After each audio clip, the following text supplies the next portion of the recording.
మంచిది. దేవుడి నామానికి మహిమ కలుగును గాక. కూడి వచ్చిన మీ అందరికి కూడా యేసుక్రీస్తు నామములో నా వందనాలు తెలియజేస్తూ ఉన్నాను. అందరికి వందనాలు. అలాగే మరి లైవ్లో ఆన్లైన్లో దేవుని వాక్యాన్ని వింటున్న దేవుని పిల్లలు కూడా నా ప్రత్యేకమైన వందనాలు తెలియజేస్తూ ఉన్నాను. మంచిది. ప్రియమైన దేవుని పిల్లలారా, దేవుని సన్నిధిలో మనం అందరం ఇలా కూడుకోవటానికి ప్రభు మనకిచ్చిన ఈ గొప్ప ధన్యతను బట్టి, భాగ్యాన్ని బట్టి దేవునికి మహిమ కలుగునుగాక. దాన్ని నమ్మిన వారు ప్రభుని స్తుతిద్దామా? దేవుడు మనకి భాగ్యాన్ని ఇచ్చాడు అని నమ్మిన వాళ్ళు మాత్రం దేవునికి స్తోత్రం చెల్లిద్దాం. హల్లెలూయా. మంచిది. ప్రియమైన దేవుని పిల్లలారా, ఈ సమయంలో మనం వాక్యాన్ని చదువుకుందాం. వాక్యాన్ని ధ్యానించి దేవుని యొక్క మేలులు, ఆశీర్వాదాలు మనం పొందుకుందాం. మార్కు సువార్త 7వ అధ్యాయము ప్రారంభం నుంచి కొన్ని వచనాలను మనం చదువుకుందాం. యెరూషలేము నుండి వచ్చిన పరిసయ్యులు, శాస్త్రులలో కొందరును ఆయన యొద్దకు కూడి వచ్చి, ఆయన శిష్యుల్లో కొందరు అపవిత్రమైన చేతులతో అనగా కడగని చేతులతో భోజనము చేయుట చూచిరి. పరిసయ్యులను యూదులందరూ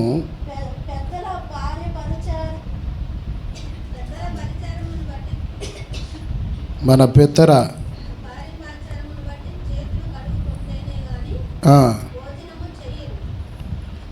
మన పితరులు పెట్టిన ఒక ఆచారం ఉంది.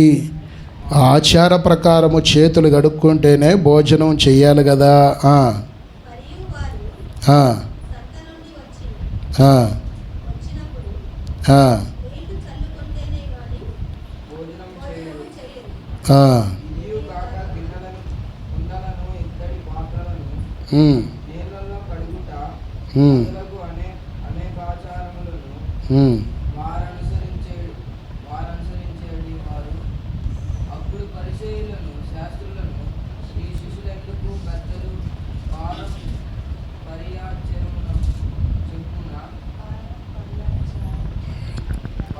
చాలు, ఇక చాలులే, చదివినడికి చాలులే.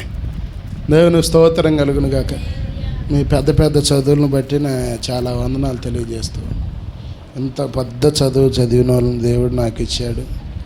అందుని బట్టి నేను చాలా ధన్యుణ్ణి. చదువు వచ్చిన వాళ్ళేమో మెలకాకని నాకేం పట్టింది అన్నాడు కూర్చుంటుంది.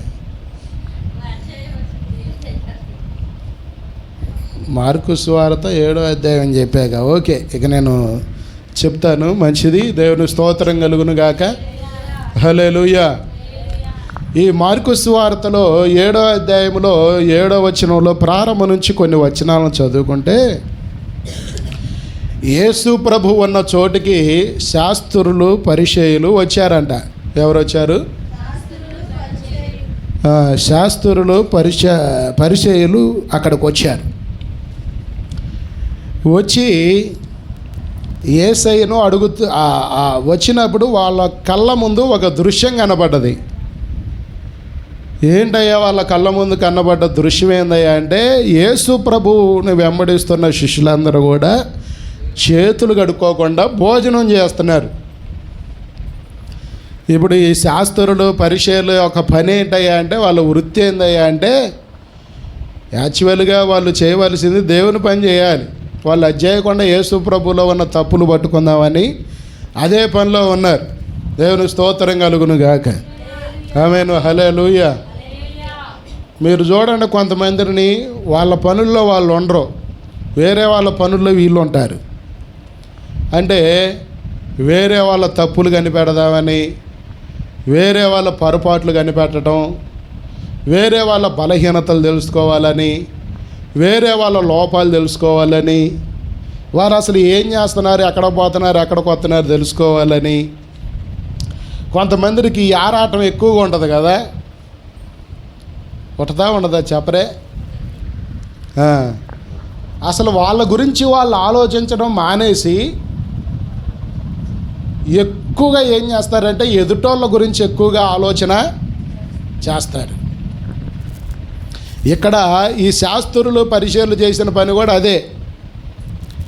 వాళ్ళు చేయవలసిన పనులన్నీ పక్కమ్మడ పెట్టి యేసయ్యలో ఉన్న లోపాలు కనుక్కుందాం, ఆయన వెంబడిస్తున్న శిష్యులు ఏం చేస్తున్నారు, వాళ్ళేం తప్పు చేస్తున్నారు, వీళ్ళేం తప్పు చేస్తున్నారని ఏం చేస్తున్నారంటే వీళ్ళు ఈ పనిలో ఉన్నారు. ఒక మనిషే మన మీద నిఘా పెడతారు, మనుషులు మన మీద నిఘా పెడతారు. మీకు తెలుసా సంగతి? ప్రార్థనకు పోవటం మొదలుపెట్టిన కానించి మన మీద నిఘా పెడతారు. ఏం ప్రార్థన చేస్తుందా, లేదంటే సినిమాలు చూస్తుందా, సీరియల్ చూస్తుందా, అసలు ప్రార్థనకు పోతుందా, మందిరానికి పోతుందా, ఎక్కడ పోతుంది, ఎక్కడికి వస్తుంది ఏంటి అనేది ఏం చేస్తారంటే దృష్టి పెడతారు మన మీద.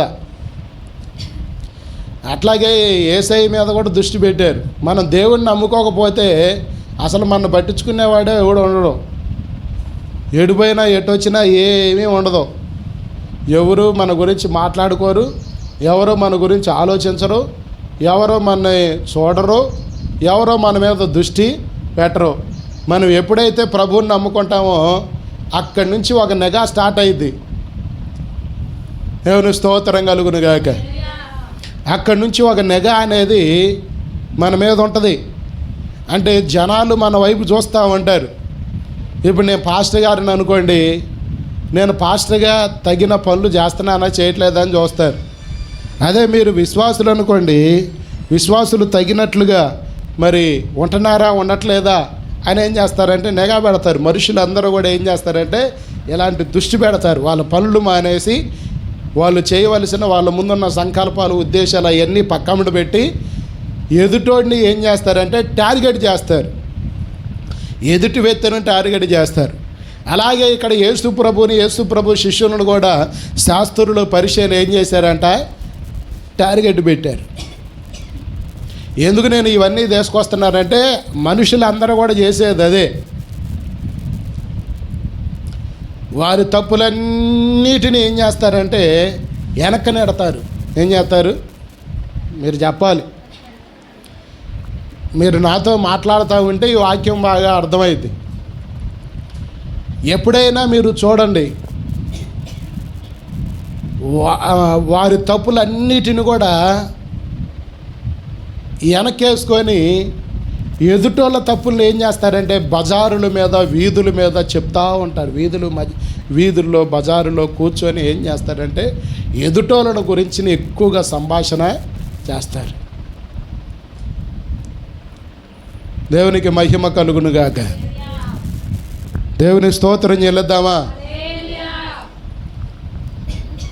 అందుకనే ఎందుకంటే సందర్భం వచ్చింది కాబట్టి నేను చెప్తున్నాను. ఎప్పుడు ఎదుటివారిని తూకం వేయటం మానేసి మన గురించి మనం ఏం చేయాలంట, మన గురించి మనం ఆలోచన చేయాలి. నేను దేవుడి కొరకు ఎలాగ బ్రతకాలని ఒక ఆలోచన చేయాలి. దేవుడికి నేను నమ్మకంగా ఎలాగుంటే బ్రతుకుతాను అని ఒక ఆలోచన మనము చేయాలి. ఇంకా దేవుడి కొరకు బ్రతకడానికి నేనేమి చేయగలను, నేనేమి చేయగలుగుతాను, నేను ఇంకా ఎలాగ ముందుకు అడుగులేయగలుగుతాను అనే ఈ ఉద్దేశాలు, ఈ తలంపులు, ఈ ఆలోచనలు మనకు ఉండాలి. ఈ కాకుండా వేరే ఆలోచనలు ఏవి మనలోకి రానివ్వకూడదు. నిన్ను మనందరినీ పిలిచింది ఏందయ్య అంటే దేవుడి కొరకు బ్రతకడం కోసమే దేవుడు మనని పిలిచాడు. నేను చాలాసార్లు చెప్పా, ఇప్పుడు కూడా చెప్తున్నాను, మనకి ఏవి కావాలో అవన్నీ ఆయనే ఇస్తాడు. అది తీసి పక్కన పెట్టండి. మనం పిలువబడ్డ పిలుపు ఏందయ్యా అంటే దేవుడి కొరకు నమ్మకంగా బ్రతకడానికే దేవుడు మనను పిలిచాడు. ఇంకంతే, దేవుడి కొరకు బ్రతకడమే తప్ప మనం ఇంక రెండోది ఏమి చేయడానికి వీల్లేదు, ప్రయత్నించకూడదు, సాహసం చేయకూడదు.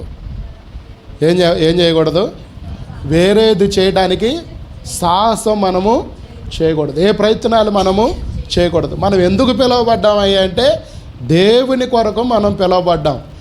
దేవుని నామాన్ని మహిమపరచడానికి మనం పిలువబడ్డాం. దేవుణ్ణి స్తుతించడానికి మనం పిలువబడ్డాం. ఆ పనే మనం చెయ్యాలి.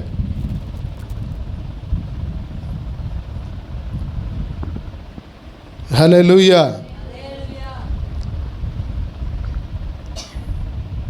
కనుక ఏది అవసరమో అది ఆయన ఇస్తాడు. దాని గురించి అసలు మనం బాధపడాల్సినంత అవసరం లేదు, చింతపడాల్సినంత అవసరం లేదు. ఏ సమయానికి ఏమేమి జరగాలో అన్నీ ఆయనే జరిగించుకుంటూ ముందుకి తీసుకొని వెళ్తాడు. చెప్పండి. ఏదో లోకంలో ఒక మాట అంటారు. ఏమంటారంటే, కాలమే పరిస్థితులన్నిటికీ ఏం చేసిద్దంట? సమాధానాన్ని ఇచ్చిద్దంట. కాలమే అంటే ఏంది? ఆ సమయం కోసం మనం ఏం చేయాలయ్యా అంటే ఎదురు చూడాలి. అంతే తప్ప ఇక మనం వేరే వేటి గురించి కూడా మనము బాధ పెట్టుకోకూడదు మనసులో. అన్నారు హల్లెలూయా. నీ గురించి ఒక ఆయన ఉన్నాడు బాధపడే ఆయన. నీ గురించి ఒక ఆయన ఉన్నాడు శ్రమపడే ఆయన. అమ్మా, నీ గురించి ఒక ఆయన వచ్చాడు పరలోకం నుండి. ఆయనే చూసుకుంటాడు. ఇంకంతే. చెప్పండి, ఎవరు చూసుకుంటారు? ఆయనే చూసుకుంటాడు. అనండి అందరూ కూడా 3 సార్లు అనొచ్చుగా. నిద్రపోతున్న వాళ్ళు కూడా లెగుతారు అప్పుడు. ఆయనే చూసుకుంటాడు, ఆయనే చూసుకుంటాడు, ఆయనే చూసుకుంటాడు. లేదు నువ్వేమైనా చూసుకుంటానంటే చెప్పు. నేనేమైనా చూసుకోగలుగుతానా అంటే నేను చూసుకోలేను. ఏది నాకు తెలివి ఉన్నా జ్ఞానం ఉన్నా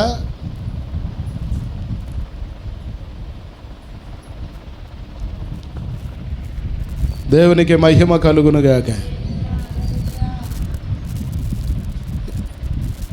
దేవుడే ఏది చేసినా మన పట్ల ఆయన చేయాలి. ఎవరు అమ్మానియా? ఎవరు అమ్మాని కొడుక? మంచి కూర్చోగా.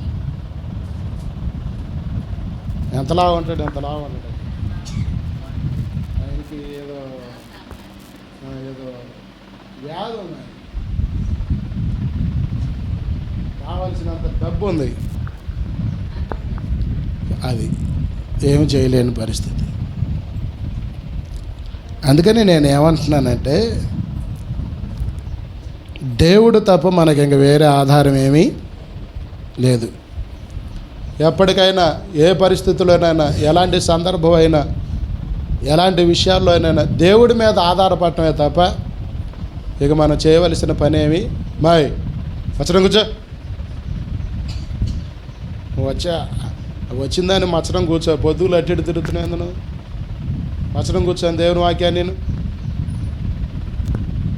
దేవుని స్తోత్రం కలుగును గాక. కనుక ప్రియమైన దేవుని పిల్లలారా, వేరే వాళ్ళ గురించి మనం ఆలోచన చేయకుండా, వేరే వాటి గురించి మనం ఆలోచన చేయకుండా మన గురించి మనం ఆలోచన చేసుకోవాలని ఇక్కడ వాక్యం కొంచెం స్పష్టంగా మనకు అర్థమవుతుంది. ఎందుకంటే వీళ్ళు ఏం చేస్తున్నారంటే, అసలు యేసు ప్రభు పరిశుద్ధుడైన యేసయ్యలో లోపాలు చూడాలని తగులుకున్నారు వీళ్ళు. అసలు ఆయన ఏడా, ఆయన పరిశుద్ధత ఏడా, ఆయన పవిత్రత ఏడా? దేవునికి మహిమ కలుగును గాక. ఆమేను హల్లెలూయా. ఆయన గురించి చెప్పబడిన ప్రతి ప్రవచనం నెరవేర్చబడది. ఆయన భూమి మీదకి ఎలా వచ్చాడో ఆ పరిస్థితులన్నీ కూడా వాళ్ళకి తెలిసినా కానీ అలాంటి పరిశుద్ధుడైన యేసయ్యలో ఉన్న లోపాలను ఎతకడానికి వస్తున్నారు వీళ్ళు. యేసయ్యను వెంబడిస్తున్న శిష్యుల లోపాలను ఎతకడానికి వస్తున్నారు. ఆ లోపాలు ఎతకడానికి వచ్చినప్పుడు వాళ్ళకు ఒకటి దొరికింది. ఏంటయ్యా ఒకటయ్యా అంటే, వీళ్ళు ఏంటంట చేతులు కడుక్కోకుండా భోజనం చేస్తున్నారంట. లేదంటే నీళ్లు కూడా టన్న చల్లుకోవాలంట. చేతులు కడుక్కోపోతే కనీసం నీళ్ళనే ఇలా చల్లుకోవాలంట. ఎన్నవా కనీసం నీళ్ళైనా ఇలా చల్లుకొని ఏం చేయాలంట? భోజనం చేయాలంట. అందుకని యేసు ప్రభు అలాగ వాళ్ళు అడిగినప్పుడు వాళ్ళకేం సమాధానం చెప్పాడయ్యా అంటే, 6వ వచనం చదువు. రాని చదివి దాగండి.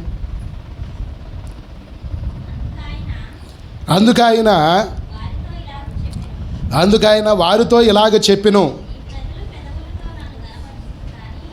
ఈ ప్రజలు పెదవులతో నన్ను ఘనపరచుదురు కానీ అది ఎక్కడ ఎలా ఉందంట? తర్వాత మాట చదువు. వారు మానవులు కల్పించిన పద్ధతులు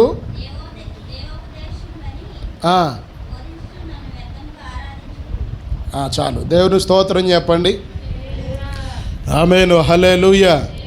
అందరూ నా వైపు చూడండి. వీళ్ళు ఏం చేస్తున్నారంట? అక్కడ ఆ మాట చదువమ్మా. అందుకైన వారితో ఇలాగ చెప్పెను, ఈ ప్రజలు ఏం చేస్తున్నారంట? ఏం చేస్తున్నారంట? పెదాలతో గణపరుస్తున్నారంట. వారి హృదయం ఎలాగుందంట? దేవునికి దూరంగా ఉందంట. మీరు చూడండి, ఇదే మనం గమనించవలసిన ఒక గొప్ప సంగతి. ఏంటయ్యా ఆ గొప్ప సంగతి అంటే, మనం పెదాలతో గణపరుస్తున్నామా, లేదంటే హృదయం అంతటి ద్వారా మనం గణపరుస్తున్నామా అనేది మనం తెలుసుకోవాలి. పెదాలతో గణపరిచే వాళ్ళు ఎలాగుంటారంటే, ఇదిగో మానవులు కలిగించిన పద్ధతులు ఆచారాలను బాగా పాటిస్తారంట. ఇవి దేవుడు కల్పించినవని బోధిస్తారంట. వాళ్ళు ఏం చేస్తారంట? అందరూ చెప్పాలి. ఇవి దేవుడు కల్పించిన బోధ, ఇది దేవుడు కల్పించిన ఆచారం అని వాళ్ళు ఏం చేస్తారంట? అలాగ ఆరాధిస్తున్నారంట. వాళ్ళు ఎలాగ ఆరాధిస్తున్నారు? దానికే చాలా విలువిస్తున్నారంట, దాన్నే చాలా గణపరుస్తున్నారంట. ఏది? మానవులు కల్పించిన ఒక పద్ధతి, మానవులు కల్పించిన ఒక సిద్ధాంతాన్ని ఏం చేస్తున్నారమ్మా? మానవులు కల్పించిన ఒక సిద్ధాంతాన్ని, మానవులు కల్పించిన ఒక పద్ధతిని ఏం చేస్తున్నారంటే, వాళ్ళు ఏం చేస్తున్నారంట? దాన్నే విలువగా, అదే దైవ ఆరాధనగా చేస్తున్నారంట. మీకు అర్థమైందా? ఆచారమే ఒక దైవ ఆరాధనగా చేస్తున్నారంట. చాలామంది నేటి దినాల్లో క్రైస్తవులైన వారు కూడా చేస్తున్న పని ఏందయ్యా అంటే, ఆచారాలనే ఆరాధనగా చేసేవాళ్ళు ఉన్నారు. ఆచారాలనే గొప్పగా వాటిని గణపరిచేవారిగా ఉన్నారు. అసలు అవి చేయొచ్చా చేయకూడదా అనే సంగతి మనం తెలుసుకోవాలి. ఇక్కడ ఏం చేస్తున్నారంటే, శాస్త్రులు పరిచయాలు ఏం చేస్తున్నారంటే, వాటినే గొప్పగా ఎంచుతున్నారు, వాటినే ఘనంగా ఎంచుతున్నారు, అవే దైవ ఆరాధనగా చేస్తున్నారంట. మరి మనం ఎలాగున్నాం? ముందు మనం చెక్ చేసుకోవాల్సింది ఏందయ్యా అంటే, అసలు మనం పెదాలతో గణపరుస్తున్నామా దేవుణ్ణి, హృదయంతో గణపరుస్తున్నామా అనే సంగతి మనకు తెలియాలి. హృదయం దేవునికి దగ్గరగా ఉందా, దూరంగా ఉందా?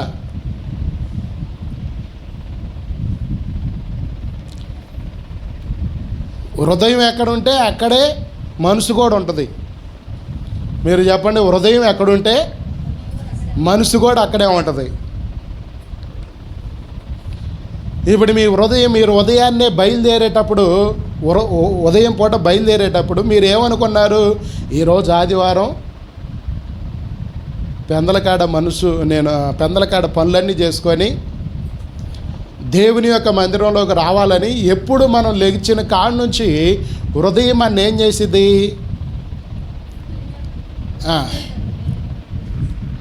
మరి హృదయం ఎక్కడ ఉంటుందో మనసు కూడా అక్కడే ఉంటుంది.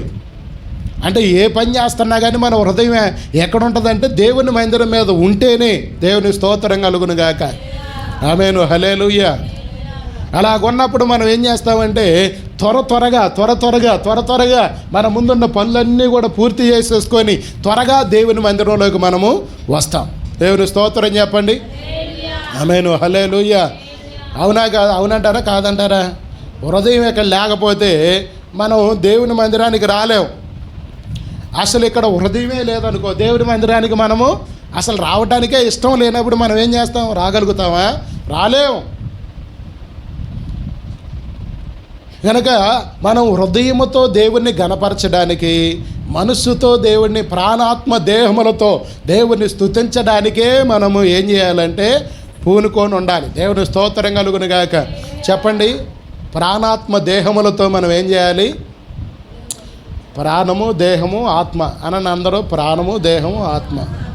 పూరణ ఆత్మతో, పూరణ శక్తితో, పూరణ బలంతో. మనం ఏం చేయాలి అంటే దేవుణ్ణి ఆరాధించడానికి మనము పూనుకోవాలి. దేవుని స్తోత్రం కలుగును గాక. అలాగ పూనుకోగలిగితే, అలాగ నువ్వు ఆరాధించడానికి సిద్ధపడగలిగితే ఖచ్చితంగా ఈ ఆదివారం నువ్వు వచ్చావు కదా, నువ్వు ఎలాగొచ్చావు అలాగా మనం ఎలాగొస్తామంటే మందిరానికి వాడిపోయిన మొహాల్లాగా, వాడిపోయిన ఆకుంట చూసారా, అలాగ వస్తాం. వెళ్ళేటప్పుడు అలా బావు. ఎలాగ ఆరాధిస్తే పూరణ ఆత్మతో, పూరణ బలముతో, పూరణ శక్తితో, హృదయం అంతటి ద్వారా నువ్వు ఆరాధిస్తే ఎలాగొచ్చావో అలాగ వెళ్ళిపోవు. ఒక విశేషమైన కృపను ఇక్కడి నుంచి పొందుకొని మనము వెళ్తాం. దేవుని స్తోత్రం కలుగును గాక. ఆమేన్, హల్లెలూయా. మనం దేవుని మందిరానికి వస్తున్నాము అని అంటేనే ఇక్కడ నుంచి ఏదో ఒకటి పొందుకోవడానికి మనం సిద్ధపడి రావాలి. నేను బాప్తీసం తీసుకున్నాను గనక, నేను మారు మనసు పొందాను గనక, నేను బాప్తీసం తీసుకున్నాను గనక, నేను వెళ్ళాలి గనక నేను వెళ్ళి వస్తా అన్నట్టు మనం ఉండకూడదు. ఎలా ఉండకూడదు? నేను బాప్తీసం తీసుకున్నా కాబట్టి నేను వెళ్ళాలి కాబట్టి నేను వెళ్తా, రావాలి కాబట్టి వస్తా. ఇలాంటి ఆలోచన నుంచి యేసు నామములో మనకు విడుదల కలుగునుగాక. ఆమేన్, హల్లెలూయా. అట కాదు, దేవుడు నన్ను ఆరాధించడానికి, దేవుడు నన్ను సృష్టించాడు కనుక నేను ఆయన ఆరాధించడానికి వెళ్ళాలని రావాలి. దేనికి రావాలండి? బాప్తీసం తీసుకున్నా కాబట్టి నేను వెళ్ళాలి, అక్కడ పోవాలి, ఆదరించుకోవాలి, రావాలి అన్నట్లుగా రాకూడదు. నేను దేవుణ్ణి, నా సృష్టికర్తని, నా తండ్రిని నేను ఆరాధించాలి, నా దేవుణ్ణి నేను ఆరాధించాలి, నా దేవుణ్ణి నేను గణపరచాలి, నా దేవుడు చేసిన మేలులు నేను తలబోసుకోవాలి అన్న ఉద్దేశంతో మనం ఏం చేయాలి? దేవుని మందిరానికి మనము రావాలి. దేవుని స్తోత్రం కలుగునుగాక. ఆమేన్, హల్లెలూయా. కనుక నేను వెళ్ళాలి కాబట్టి వెళ్ళాలి, పోవాలి కాబట్టి పోవాలి, రావాలి కాబట్టి రావాలి, నేను ఉండాలి కాబట్టి ఉండాలి అని ఎట్లాంటి ఆలోచనలతో మనం దేవుని మందిరానికి రాకూడదు. దేవుని స్తోత్రం కలుగును గాక. మంచి ఉద్దేశంతో, మంచి తలంపుతోటి, మంచి ఆశతో, ఆసక్తితో దేవుని మందిరానికి మనము రావాలి. దేవుని స్తోత్రం కలుగును గాక. ఆమేన్, హల్లెలూయా. అందుకనే ప్రియమైన దేవుని పిల్లలారా, ఇక్కడ కొంతమంది జనాలను మనం చూసినట్లయితే వాళ్ళు ఆచారాలకు ఇస్తున్న విలువ దేవునికి ఇవ్వట్లేదంట. ఆచారానికి ఉన్న ఆ పద్ధతులకి, ఆ సిద్ధాంతాలకి ఇస్తున్న విలువ, ఘనత, మహిమ దేవాతి దేవునికి వాళ్ళు ఇవ్వట్లేదంట. దేవుని స్తోత్రం కలుగునుగాక. ఆమేన్, హల్లెలూయా.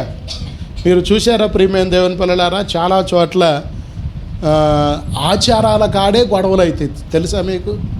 ఆచారాలు పాటించకపోతే గొడవలు పెట్టుకుంటారు. ఆచారాలను, ఆ సిద్ధాంతాలను పాటించకపోతే వాళ్ళు ఏం చేస్తారు? గొడవ పెట్టుకుంటారు. దేవుని స్తోత్రం కలుగును గాక. మీరు చూసారా, ఏడు పవన్ కళ్యాణ్ గారు ధర్మాలన్నీ ఆల్రెడీ ఏమైపోయింది?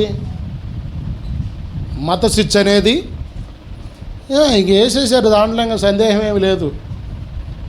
నేను ఎప్పటి నుంచి చెబుతున్నా, దాదాపుగా ఈ కాండ్రపడి నేను ఎన్ని సంవత్సరాల నుంచి వస్తున్నాను, అన్ని సంవత్సరాల నుంచి ఎప్పుడో ఒకప్పుడు ఇట్లా జరుగుతాయి, వస్తాయి, ఆ పరిస్థితులు వస్తాయి. మణిపూర్లో ఏం జరిగింది? ఇక్కడ కూడా మళ్ళీ ఏం చేస్తున్నారు? మత శిక్షులు లేపుతున్నారు. దేవుని స్తోత్రం కలుగును గాక. అంటే ఇప్పుడు వాటి కోసం ఏం చేస్తున్నారయ్యా అంటే, ఇప్పుడు వాటిని బలోపేతం చేయడానికి ఏం చేస్తున్నారంటే జనాల్ని రెచ్చగొట్టే పనిలో దిగారు కొంతమంది. దేవుని స్తోత్రం కలుగును గాక. వీటికాడే గొడవలు, వీటికాడే తన్నుకోవటం, వీటికాడే గుద్దుకోవటం, వీటికాడే చంపుకోవటం, వీటి కోసమే కత్తులు పెట్టి పొడుచుకోవటం, వీటి కోసమే ఏం చేస్తున్నారంటే చర్చీల మీద బాంబులు వేస్తున్నారు, వీటి కోసమే మసీదుల మీద బాంబులు వేస్తున్నారు, వీటి కోసమే గుద్దుకోవడం, చంపుకోవడం, ఈ పరిస్థితులన్నీ కూడా సంభవిస్తూ ఉన్నాయి. కారణం ఏంటయ్యా అంటే ఏది విలువైందో, ఏది విలువ లేనిదో తెలియట్లా. దేవుని స్తోత్రం కలుగును గాక.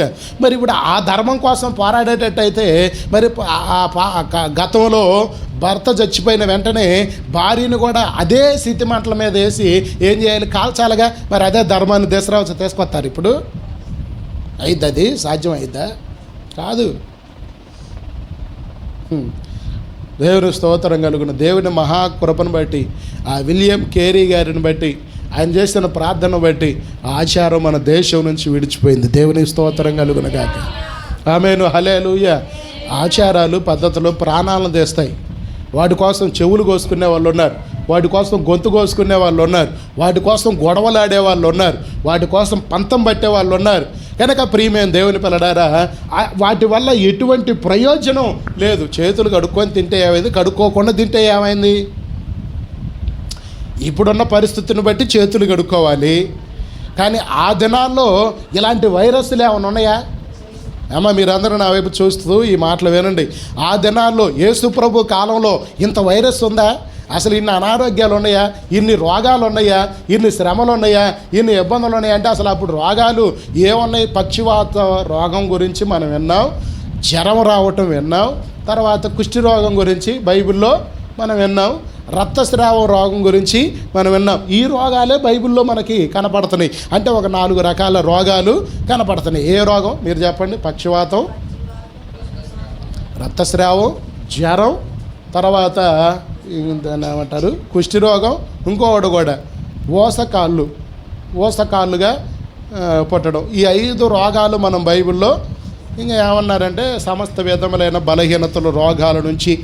అంటే అసలు ఈ రోగాలకి అప్పుడున్న పేర్లు అయితే ఇయే. దేవుని స్తోత్రం కలుగును గాక. ఇంకా సమస్త విధములైన రోగముల నుంచి అప్పుడు దేవుడే వారిని బాగు చేశాడు. దేవునికి మహిమ కలుగును గాక. గట్టిగా ప్రభువుకు స్తోత్రం చెల్లిద్దామా? హల్లెలూయా, హల్లెలూయా. దేవునికి మహిమ కలుగును గాక. మరి ఆ రోజుల్లో చేయి కడుక్కొని తింటే ఏమైంది? కడుక్కొని తినకపోయినా ఏమైంది? ఇప్పుడు వాళ్ళు యేసు ప్రభు శిష్యులు ఏమన్నా మట్టి పని చేస్తున్నారా? తట్టలు మోస్తున్నారా? లేదంటే పొలం పని ఏం చేస్తున్నారా? యేసయ్యతో కలిసి నడుస్తున్నారు. యేసయ్యతో కలిసి ఏం చేస్తున్నారు? ప్రభువుని ఆరాధిస్తున్నారు. యేసయ్యతో కలిసి యేసయ్య వాక్యాన్ని అనుసరిస్తూ ముందుకు కొనసాగుతున్నారు. ఇప్పుడు చేతులు కట్టుకునే అంశాన్ని తీసుకొచ్చారు. మీరు చూడండి, ఏదో ఒక విధంగా గొడవ పెట్టాలి అంతే. ఏదో ఒక విధంగా యేసు ప్రభు తప్పుడోడని నిందయ్యాలి, యేసుక్రీస్తు మంచోడు కాదని నిందయ్యాలి. ఆయన పాటించట్లేదు, ఆయనతో పాటు ఉన్న వాళ్ళని కూడా పాటించనివ్వట్లేదు. ఇది మన పితల నాటి నుంచి వస్తుంది, దాన్ని పోగొట్టుకుంటే ఎట్టాగా అని ఏం చేస్తున్నారంటే ఒక గోల, ఒక విప్లవాన్ని అక్కడ లేపడానికి చూస్తే అప్పుడు యేసుప్రభు ఏమన్నాడంటే, దేవునికి స్తోత్రం కలుగును గాక, మీరు పితరులు మనుష్యులు పెట్టిన ఆచారాలని వాటిని మీరు ఆరాధిస్తున్నారులే కానీ మీరు మీ పెదాలతో నన్ను గణపరుస్తున్నారు కానీ మీ హృదయం నాకు చాలా దూరంగా ఉంది అని అన్నాడు. అసలు దేవుడు దేన్ని కోరుకుంటున్నాడు? మన పెదాల నుంచి వచ్చే మాటలా కోరుకునేది? చెప్పాలి మీరు అందరూ కూడా. అసలు మన పెదాల నుంచి వచ్చే మాటలు కోరుకునేటట్టయితే మీ ఇంట్లో ఒక టేప్ రికార్డు కొనుక్కొని ఒక దేవుడి పాట పెట్టుకుంటే చాలు. ఈవిడ అన్ని మతస్థులు చేసేది అదే, మనం కూడా అదే చేద్దామా? కాదే, అట్లా చేయడానికి కాదు దేవుడు పిలిచింది. దేవుని స్తోత్రం కలుగును గాక. దేవుడి నామానికి మహిమ కలుగును గాక. అందుకే దేవుడు మనం పిలిచేది కాదండి, మనం ఆరాధించడానికి, మన హృదయం ఆయన హృదయంతో కలవటానికి దేవుడు మనని పిలిచాడు. దేవుని స్తోత్రం కలుగును గాక. ఆమేను, హల్లెలూయా.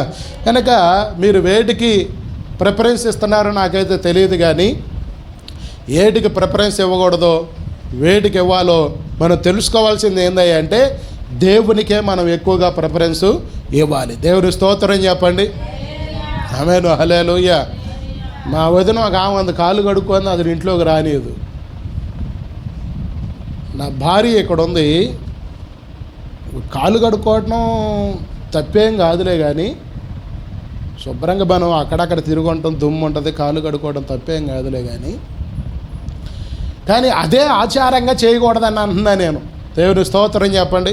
కాలు కడుక్కోకుండా మా ఇంట్లో రాకూడదు, కాలు కడుక్కోకుండా వచ్చిన దెయ్యం వచ్చింది. ఎవరు చెప్పారు? నీలోనే దెయ్యం ఉంది, పెద్ద దెయ్యం.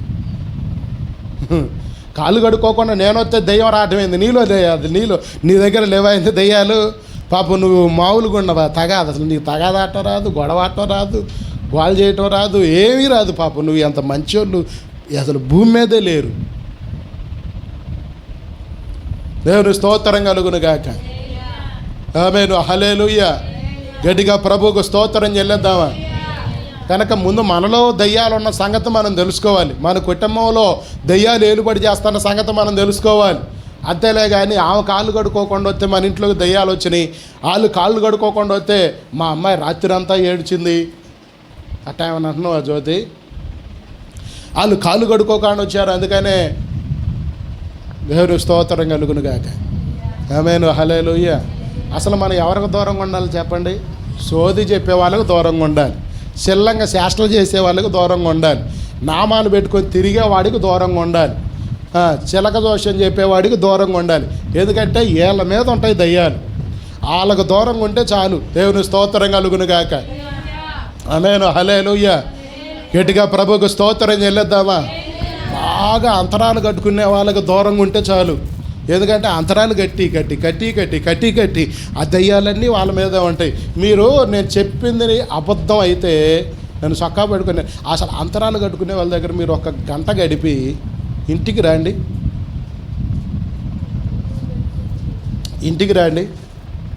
ఖచ్చితంగా వాళ్ళ మీద ఏ దయ్యాలు అయితే పనిచేస్తున్నాయో అవి మన మీద ఇంటి మీదకి వచ్చి కాస్త గొడవ పెట్టి మళ్ళీ అక్కడికి వెళ్ళిపోతాయి.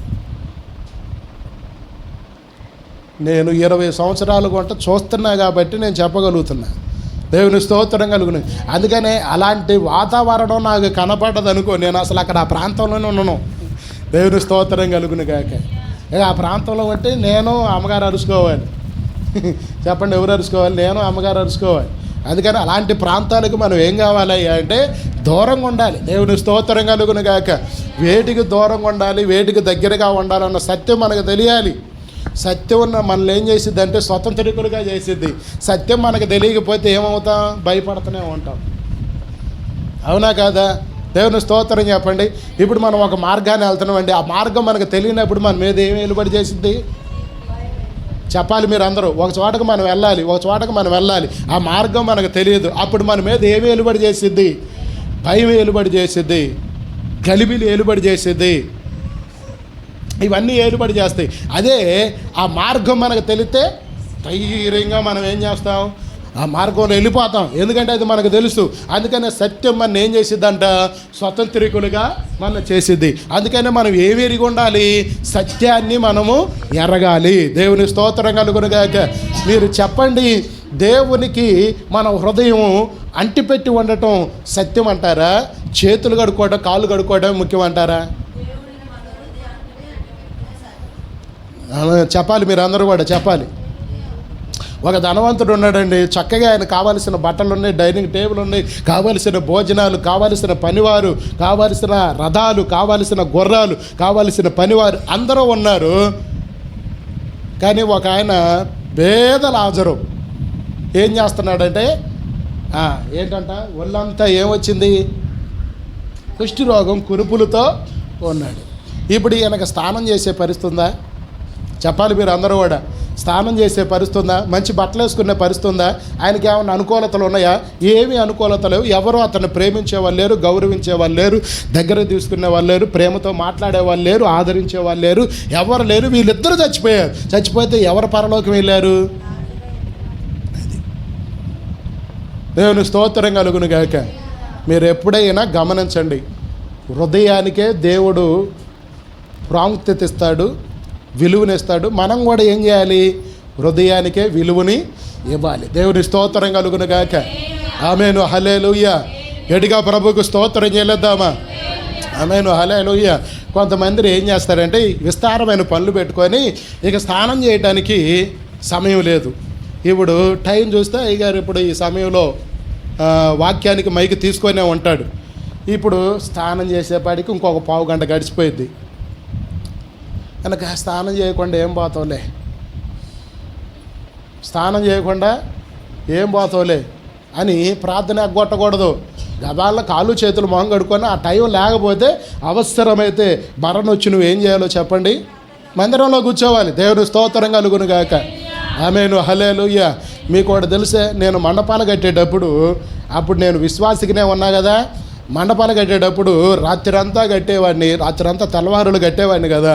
మళ్ళా వచ్చి నాకు నీళ్లు పోసుకునే స్నానం చేసి మందిరానికి వచ్చే సమయం నాకు లేనప్పుడు గబాలను వచ్చి నేను ఏం చేసేవాడిని అంటే కాళ్ళు చేతులు మొహం కడుక్కొని ఎమ్మటే సొక్కా మార్చేసి ఎమ్మటే ప్రభువా నా దోషాలన్నింటిని అన్నీ మొత్తం నేను ఏం చేస్తానంటే ఒక చిన్న ప్రార్థన చేసుకొని సరి చేసుకొని బైబిల్ తీసుకొని త్వరగా మందిరంలోకి వచ్చి కూర్చొని ఆరాధనలో గడిపేవాడిని. దేవునికి స్తోత్రం కలుగును గాక.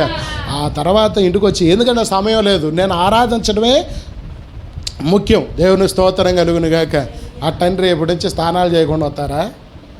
ఆ టనరాదు. దేవుని స్తోత్రం కలుగునుగా. నేనేమంటున్నానంటే సమయాన్ని మనం సరిగా సద్వినియోగం, అవసరాన్ని బట్టి మనం ఏం చేయాలంటే సద్వినియోగం చేసుకోవాలి దాన్ని. దేవుని స్తోత్రం కలుగునుగాక. త్వరగా దేవుని మందిరం, ఆ సమయం లేకపోతే త్వరగా దేవుని మందిరానికి వచ్చి ఆరాధన ముఖ్యంలే, సరే దాని దేవందలు అని చెప్పేసి మనం ఏం చేయాలంటే ఆరాధించడానికి ముందు దేవుని సన్నిధిలో కూర్చోవాలి. దేవుని స్తోత్రం కలుగునుగాక. ఆమేను, హల్లెలూయా. కనుక ప్రియమైన దేవుని పిల్లలారా, పెదాలతో ఘనపరిచేవారిగా మొట్టమొదటిగా ఎదుటివారి లోపాలను చూసేవారిగా మనం ఉండకూడదు. అలాగుంటే నువ్వు భక్తి చేయలేవు, వాళ్ళని చేయలేవు, నువ్వు చేయవు. దేవుడి స్తోత్రం కలుగునుగాక. తర్వాత రెండోది ఏంది? పెదాలతో మనం ఏం చేయకూడదంట దేవుణ్ణి. మరి ఏం చేయాలి? హృదయం దూరంగా ఉందంట. దేవునికి మహిమ కలుగునుగాక. వీళ్ళు ఎలాగ ఉన్నారంటే ఎదుటివారి లోపాలను చూసేవారిగా ఉన్నారు. రెండోది, వీళ్ళు పెదాలతో గణపరిచేవారిగా ఉన్నారు తప్ప హృదయంతో దేవుని గణపరిచేవారిగా లేరు. మూడోది ఏంటంటే ఆచారాలకు ఇస్తున్న ఇంపార్టెంట్ ఎవరికి ఇవ్వట్లేదంట? దేవునికి ఇవ్వట్లేదంట. దేవుని స్తోత్రం కలుగునుగాక. చెప్పండి, ఈ రోజు నుంచి మీరు ఎదుటివారిని లోపాలు అస్సలు చూడొద్దు, వారి బలహీనతలు అస్సలు చూడొద్దు, వాళ్ళ లోపాలను చూడొద్దు, వారి గురించి నువ్వేమీ మాట్లాడొద్దు. నీ గురించి నువ్వు మాట్లాడుకో. ఎవరి గురించి? ఈరోజు నేను ఒక మంచి మాట, ₹1,00,00,000 మాట నేను చెప్తున్నాను. ప్రశాంతంగా ఆనకాల అందరూ భోజనాలు చేస్తారుగా, భోజనాలు చేసిన తర్వాత అందరూ పండుకుంటారుగా, నువ్వు ఒక్కదానివే కూర్చొని నిన్ను నువ్వు మాట్లాడుకోవటం నేర్చుకో. నీ గురించి నువ్వే, అంటే నీతో నువ్వు మాట్లాడుకోవటం. అప్పుడైతే నిన్నెవరు పిచ్చోళ్ళు అనరు. పొగులు మాట్లాడిననుకో, దీనికి ఆయన పిచ్చి పట్టింది అయ్యిందని అంటారు. దేవుని స్తోత్రం కలుగును గాక. దీనికి పిచ్చి పట్టింది, వీడికి అది పిచ్చి పట్టింది, చూపిస్తే బాగుంటుంది. ఆమె మనం నువ్వు చూపించిన డాక్టర్ అడ్రస్ చెప్పమ్మా అని అంటారు. ఎందుకు ఈ బాధలంతా? అందుకనే నేను కూడా ప్రారంభంలో అట్టాగే ఎక్కడన్నా కూర్చుంటే మాట్లాడుకుంటూ ఉండేవాడిని. నన్ను అందరూ అడిగేవాళ్ళు, ఏంది నీలో నువ్వు మాట్లాడుకుంటున్నావని. మా పెద్దన్నయ్య కూడా అలాగే తనలో తను మాట్లాడుకుంటే, ఆయనకి మైండ్ చెదిరే మాట్లాడుకున్నాడు. ఆయన మాట్లాడతంటే నన్నే తిడుతున్నాయని గోలకలు వేశారు. 2 గొడవలు ఆయన బతికున్నంతకాలం. దేవుని స్తోత్రం కలుగును గాక. అట్లా కాకుండా ఒంటరిగా నీ గదిలో నువ్వు కూర్చొని, అసలు నేను నీ కోసం ఏం చేశాను ప్రభువా, నువ్వు నా కోసం ఏం చేశావు, నేను కొన్ని తప్పులు చేశా, దీనికి నేను తగిందానేనా, అయినా సరే నువ్వు నన్ను ప్రేమించావు.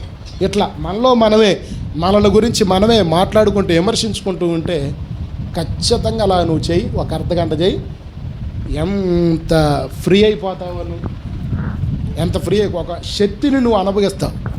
దేవుని స్తోత్రం. ఎందుకంటే నీ లోపాలు నువ్వు అక్కడ దేవుని దగ్గర సరి చేసుకుంటున్నావు కాబట్టి దేవుని శక్తి నీ మీదకి బలంగా దిగి వచ్చింది. దేవుని స్తోత్రం కలుగును గాక. కనుక అదొక పని చేయండి. రెండోది ఏంది? పెదాలతో గణపరిచేవారిగా మనం ఉండకూడదు. మీరు ఇది నేర్చుకోండి ముందు. దేంతో గణపరచకూడదు? పెదాలతో గణపరచకూడదు, హృదయంతో దేవుని మనము స్తుతించాలి. మూడవది ఏంది? ఆచారాలకు మనం ఏం చేయకూడదంట? ఆచారాలకు లోబట్టం కాదు, అసలు వాటినే ఆరాధనగా అయ్యే చాలా విలువైన వాటిగా మనం ఎంచుకోకూడదు.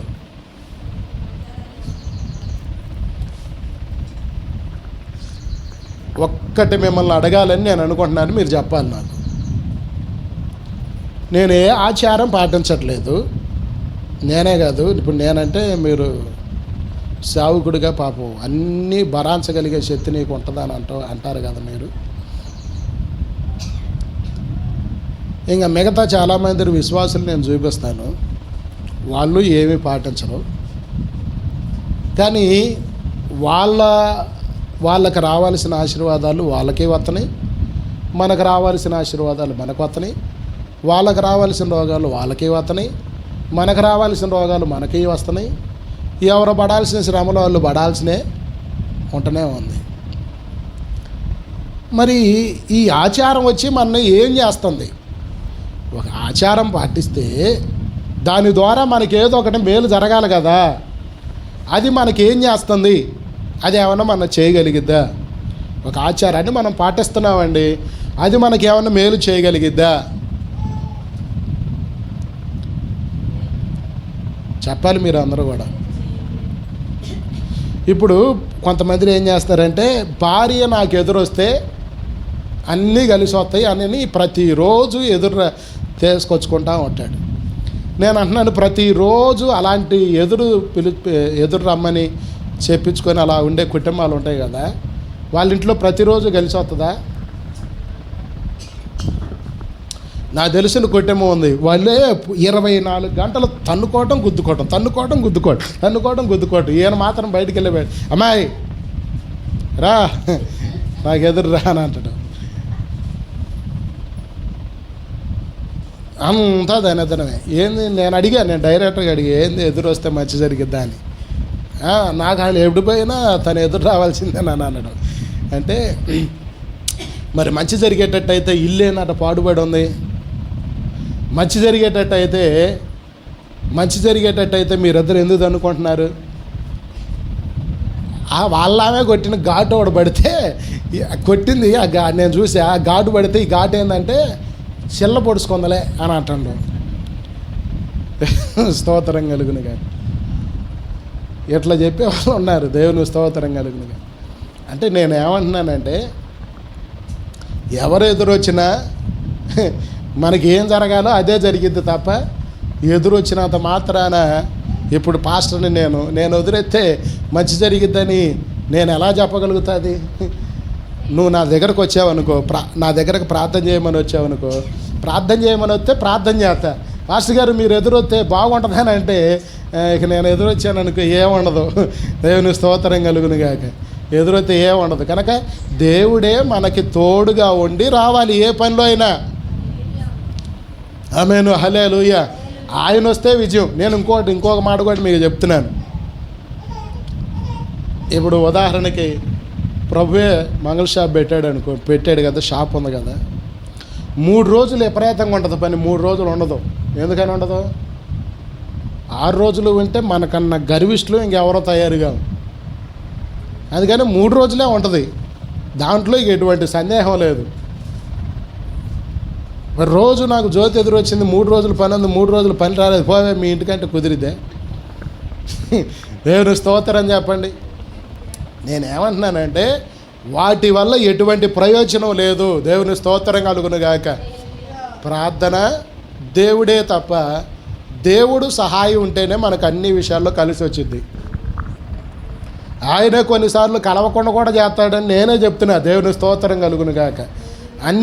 మీరు అన్నిటిలో మనం కలిసి వస్తే మనం వింటామండి? చెప్పండి, దేవుడి మాట వింటాం అసలు?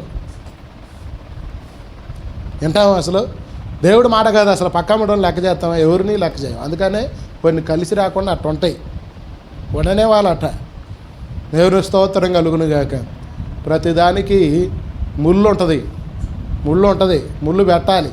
ముళ్ళు ఉంటేనే మనం ఆగుతాం. స్పీడ్ బ్రేకర్లు అంటారు కదా, ఆయన చెప్పింది. స్పీడ్ బ్రేకర్లు ఎందుకు వేస్తారు? స్పీడ్ బాగూడదని వేస్తారు గవర్నమెంట్. అందుకని దేవుడు మనకు కూడా కొన్ని స్పీడ్ బ్రేకర్లు పెట్టాడు. అందుకని మనం కూడా ఏం చేయాలంటే ఆ స్పీడ్ బ్రేకర్ల కాడకి అంత నిదానంగానే ఉండాలి. లేదు నేను ఎక్కుతా దూకుతా పడతానంటే చేసేది ఏముంది? దేవుని స్తోత్రం కలుగును గాక. కనుక ఎదుటివారి లోపాలను విమర్శించడం మనం మానేయాలి. పెదాలతో కాకుండా హృదయంతో దేవుడిని గణపరిచేవారిగా మనము ఉండాలి. 3వది ఏంది? ఆచారాలకు ఎక్కువ మనం విలువ ఇవ్వకూడదు. అక్కడ ఇంకా చివరి మాట చదవమ్మా, నేను ఇంకా ముగిస్తానే కానీ.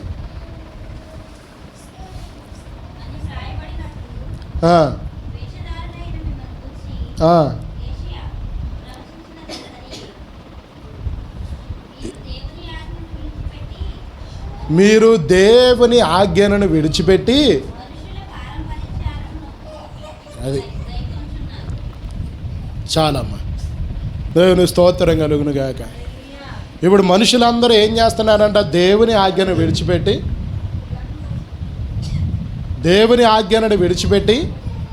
మనుషులు కల్పించిన ఆజ్ఞలను ఏం చేస్తున్నారంట? పాటిస్తున్నారంట. మీరు చెప్పండి, ఎవరి ఆజ్ఞను పాటిస్తున్నారంట?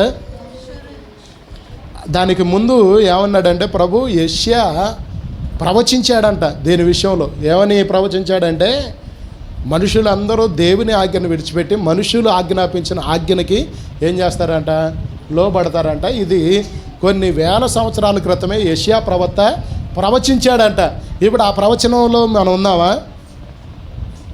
మీరు చెప్పండి, ఆ ప్రవచనంలో మనం ఉన్నామా? ఆ ప్రవచనంలో మనం ఉండకూడదు. అసలు మనం దాన్ని అసలు మన దగ్గరకు కూడా మనం ఏం చేయకూడదు? రానివ్వకూడదు. దేవుని స్తోత్రం కలుగును గాక. ఆమేను, హల్లెలూయా. కనుక 4 పనులు మనం చేయాలి. 1, ఎదుటివారి లోపాలను మనం చూడకూడదు. 2, పెదాలతో గణపరిచే వారికి ఉండకూడదు. 3, ఆచారానికి ఇంపార్టెంట్ ఇచ్చి దాన్నే ఒక ఆరాధనగా మనం చేయకూడదు. 4, మనుషుల ఆజ్ఞలను మనము పాటించకూడదు. అందుకనే పౌలయ్య గారు ఏమన్నాడంటే, మనుషుని సంతోషపెట్టేవాడిగా కాక నేను దేవుని సంతోషపెట్టేవాడి. మనుషులు ఎప్పుడు సంతోషపడతారు చెప్పండి? వారి మాట వినినప్పుడు వాళ్ళు సంతోషపడతారు.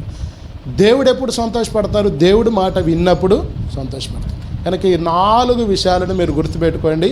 ఈ 4 మన హృదయంలో కానీ, మనలో కానీ, మన కుటుంబాల్లో కానీ జారనివ్వకుండా మనం దేవునికి నమ్మకంగా బ్రతుకుదాం. దేవునికి ఇష్టమైన బిడ్డలుగా బ్రతుకుదాం. అట్టి కృప దేవుడు మనందరి మీద కుమ్మరించునుగాక. ఆమేన్. ప్రార్థన చేసుకుందాం అందరూ మోకరి.